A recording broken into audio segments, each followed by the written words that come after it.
ধন্যবাদ সবাইকে। আজকে আসলে খুবই ব্যতিক্রমী কিছু ঘটছে এখানে। গত 16 বছর আগে আমি এই প্রাঙ্গণ ছেড়ে গিয়েছি। 16 বছরের মধ্যে হয়তো 1-2 বার পাশ দিয়ে যাওয়া হয়েছে, কিন্তু ভেতরে আসা হয়নি। আজকে প্রথম আসা হলো। আজকের এই অনুষ্ঠানের সম্মানিত সভাপতি, পূর্বদলা উপজেলা নির্বাহী কর্মকর্তা জনাব শফিকুল ইসলাম, উক্ত প্রতিষ্ঠানের সম্মানিত প্রধান শিক্ষক বাবু নিউটন চন্দ্র সরকার, ছাড়া উক্ত প্রতিষ্ঠানের সম্মানিত শিক্ষকবৃন্দ, আমার সম্মানিত সাবেক শিক্ষকবৃন্দ, এলাকার গণ্যমান্য ব্যক্তিবর্গ এবং যাদের জন্য আজকে এখানে এসে আমি উপস্থিত হয়েছি সেই প্রাণপ্রিয় শিক্ষার্থী ভাই ও বোনেরা, সবাই আমার সালাম গ্রহণ করবেন। আসসালামু আলাইকুম।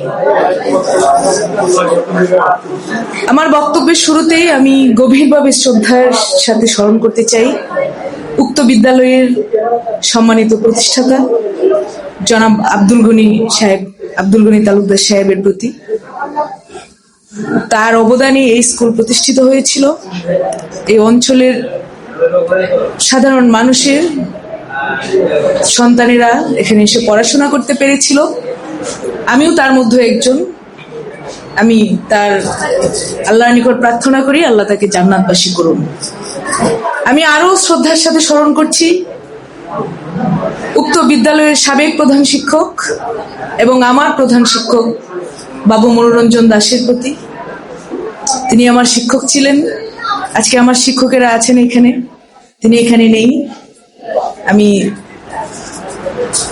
তাকে আল্লাহ তার উত্তম প্রতিদান দান করুন সেই প্রার্থনা করি। আজকে এখানে অনেক আমার শিক্ষকেরা বলছেন, বাকিরা অনেক কিছু বলছেন। আমি জানি না আসলে এতটার যোগ্য আমি কিনা। আমি সব সময়ই সাধারণ মানুষ ছিলাম, আগেও ছিলাম, আজকেও আছি এবং ভবিষ্যতেই থাকবো। আমি জানি না আমি কার কতটুকু উপকারে আসবো, কতটুকু মানুষের সেবা করতে পারবো, কিন্তু যতটুকু আমার সাধ্য কুলোয় একজন মানুষ হিসেবে যতক্ষণ আমি দাঁড়িয়ে থাকতে পারি ততক্ষণই আমি আমার সাধ্যের মধ্যে সে কাজ করার চেষ্টা করব। আজকে এই প্রতিষ্ঠানে যে এসেছি আমি, সেই যাত্রা আমার সহজ ছিল না। আপনারা অনেকেই জানেন, অনেকেই কথা বলেছেন যে আমাদের স্কুলের যে আগের পরিবেশ ছিল। আজকে আমি আসলে খুব খুশি সেই জায়গা থেকে আসলে আমাদের সময় কতটুকু উত্তরণ হয়েছে। আজকে এত সুন্দর বিল্ডিং, পাশে আরেকটি বিল্ডিং, এখানে আমরা বসে আছি।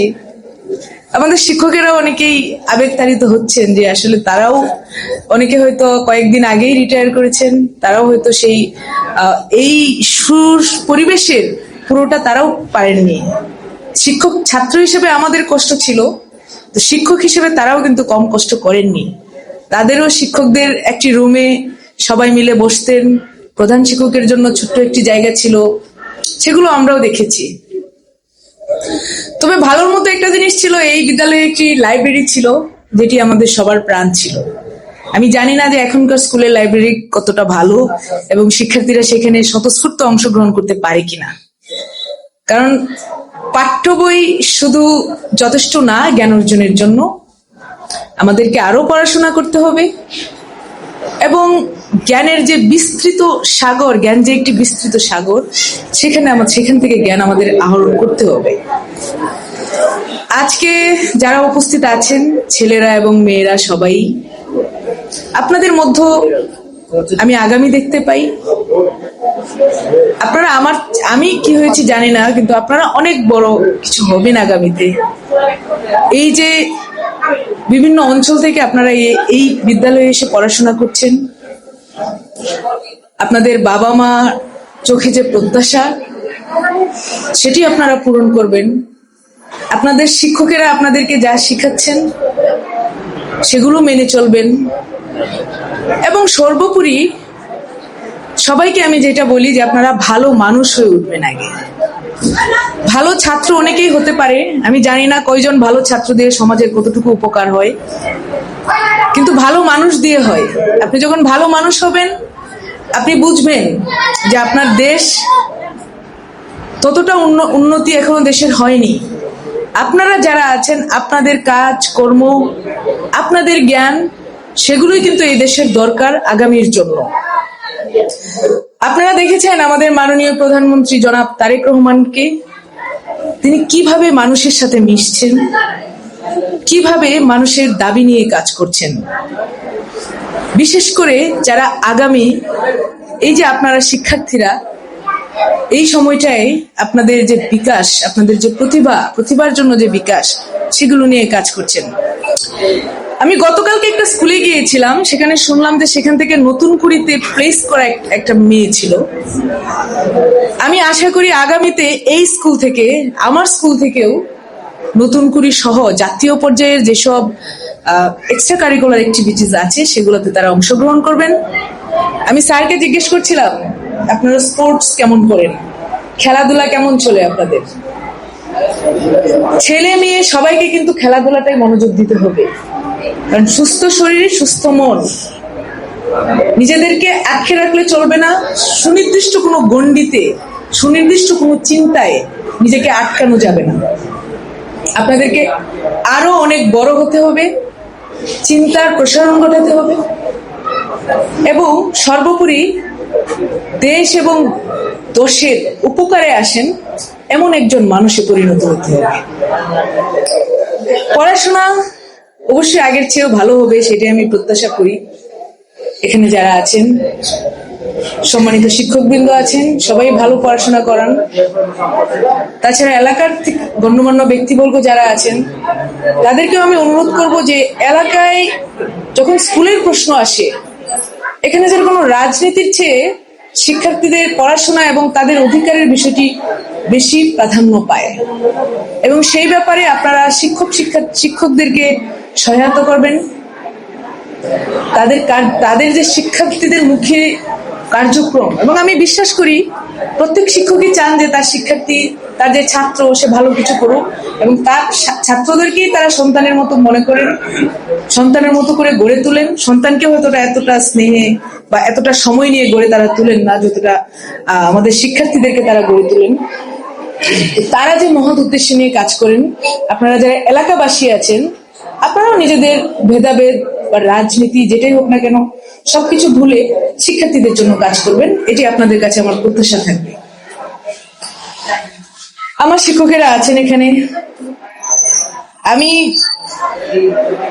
খুব ভালো ছাত্র ছিলাম সেটা আসলে আমি বলতে পারছি না, ছিলাম হয়তো অনেকের মধ্যে একজন ছিলাম, তারাই মূল্যায়ন করবেন কেমন ছিলাম। এতটা পড়াশোনাও খুব একটা করতাম না, তবে আপনাদের পড়াশোনা করতে হবে। পড়াশোনা না করলে আসলে একটা সময়, আপনাদের সময়টা আসলে যে প্রতিযোগিতাপূর্ণ, সেখানে পড়াশোনা করতে হবে, পড়াশোনার পাশাপাশি গান গাইতে হবে, খেলাধুলা করতে হবে, সবকিছুর মধ্যে কিন্তু একটা যোগাযোগ রাখতে হবে। এবং বিভিন্ন ক্রাইসিস এলাকার মধ্যে আসে বিভিন্ন সময়ে, সেটা রাজনৈতিক হতে পারে, মানুষের পাশে দাঁড়ানো হতে পারে। এই যে 24-এর গণ অভ্যুত্থান কত বড় একটি ঘটনা, এই ঘটনা কিন্তু আপনাদের প্রজন্ম ঘটিয়েছে। আপনাদের সাথে আমরা নেমেছি, আপনাদের অংশ হয়ে কিন্তু আমরা সেখানে নেমেছি। আমরা রাজনীতি করি, আমরা রাজনৈতিক আন্দোলনে নামবো, সেটি স্বাভাবিক, কিন্তু আপনারা, এই শিক্ষার্থীরা যে সাহস দেখিয়েছেন, আপনাদের বয়স ছেলেমেয়েরা যে সাহস দেখিয়েছে, অনেকেই শহীদ হয়েছে, তাদের প্রতি আমি আমার শ্রদ্ধা নিবেদন করি। এই যে সাহস আপনাদের প্রজন্মের, সেটিকে ধরে রাখতে হবে। যেখানে অন্যায় অবিচার দেখবেন, সেটার বিরুদ্ধে দাঁড়াতে হবে। সেই যে অন্যায় যদি আমি করি, আমার বিরুদ্ধে আপনারা দাঁড়াবেন, তাতে যাতে আপনাদের কোনো দ্বিধা না আসে। আমি আশা করি এই বিদ্যালয়ের শিক্ষার্থীরা বিভিন্ন অঞ্চল থেকে আসেন, আপনারা আপনাদের যে কষ্ট, যে পরিশ্রম, সেগুলো আমরা জাতীয় পর্যায়ে সেগুলোর মূল্যায়ন দেখব। আপনাদের রেজাল্ট অনেককেই ছাড়িয়ে যাবে। এই স্কুল এই উপজেলার সেরা একটি স্কুলে পরিণত হোক, সেটিও আমারও প্রত্যাশা। যদিও আমার জন্য সব স্কুলই সমান, তারপরে এটি আমার নিজের স্কুল, যদি তারা সবচেয়ে ভালো করে সেটি আমার জন্য গর্বের হবে। আপনারা ভালো করে পড়াশোনা করবেন যাতে সেই অবস্থানে আপনারা যেতে পারেন। আপনারা ডিবেট করবেন, ক্লাব করবেন এবং সর্বোপরি পরিবেশ নিয়ে সচেতন হবেন। সবাই গাছ লাগাবেন, গাছের প্রতি যত্ন নেবেন, কারণ আপনারা জানেন যে আগামীর যে সময়টি আসছে, এখনকারই যে সময়টি গ্লোবাল ওয়ার্মিং, সেটি অনেক বড় একটি সমস্যা হয়ে যাচ্ছে। আমরা যে পরিবেশ পেয়েছি আপনারা কিন্তু সেটিও পাচ্ছেন না, গাছ নেই চারপাশে। এই যে বৃষ্টি এবং পরিবেশের যে ভারসাম্য, সেটি কিন্তু হারিয়ে যাচ্ছে দিন দিন। আপনারা গাছের প্রতি যত্ন নেবেন, বেশি করে গাছ লাগাবেন। একজন মানুষ অন্তত একটি করে হয়তো যদি আপনার নামে একটি গাছ তৈরি হয়, আপনারা সেই চেষ্টা করবেন যাতে সুন্দর পরিবেশে এবং সাস্টেইনেবল যে ডেভেলপমেন্ট, সেটির দিকে ঝুঁকে আমরা দেশের উন্নতি, পরিবেশের উন্নতি, সর্বোপরি আমাদের আশেপাশের যে মানুষ, সবার আর্থিক উন্নতি, সবকিছু মিলে আমরা যাতে দাঁড়াতে পারি এবং বিশ্বের মানচিত্রে যাতে আমরা মর্যাদাপূর্ণ অবস্থানে দাঁড়াতে পারি, এই চেষ্টা আপনারা সবাই করবেন। আপনাদের শিক্ষকদের কথা শুনবেন, বাবা মায়ের কথা শুনবেন এবং নিজেদেরকে মানুষের সেবায় নিয়োজিত করবেন। এটি আমার প্রত্যাশা থাকবে। সবাই ভালো থাকবেন, সুস্থ থাকবেন। আল্লাহ হাফেজ। বাংলাদেশ জিন্দাবাদ।